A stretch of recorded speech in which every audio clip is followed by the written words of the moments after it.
নারী জাতি এখনো দ্বিতীয় শ্রেণীর মানুষ হিসেবে বিবেচিত। এমনটি হলে সমাজের সার্বিক উন্নতি কখনো সম্ভব নয়।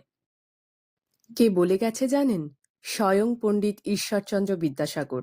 সেই অন্ধকার যুগেও যিনি স্বপ্ন দেখতেন নারীদের শিক্ষার আলোকে উদ্ভাসিত করার। শিক্ষার আলোক তো পেলাম, অনেক অগ্রসরও হলাম, কিন্তু সুরক্ষা কি পেলাম? সম্মান কি পেলাম? বর্তমান রাজ্য রাজনীতি উত্তাল যে ঘটনাকে কেন্দ্র করে যে জঘন্য হিংস্র বিরল থেকে বিরলতম অপরাধ ঘটেছে আরজিকর মেডিকেল কলেজে। খোদ কলকাতার বুকে এই ঘটনা নিমেষেই ওম্যান সেফটিকে তুড়ি মেরে উড়িয়ে দিয়েছে। নরপিশাচ বা পিশাচদের পাশবিক হত্যালীলার শিকার হলেন পিজি সেকেন্ড ইয়ারের ডাক্তারি ছাত্রী, যেই দুঃস্বপ্ন কল্পনাতীত।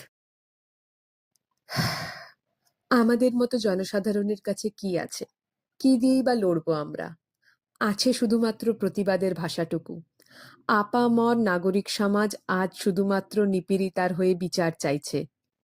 দল মত নির্বিশেষে সকলেই আজ এক কাট্টা। Justice for RG Kar victim.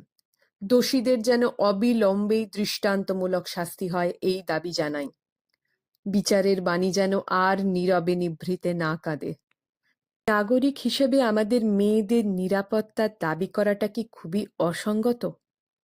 একটু ভেবে দেখবেন তো।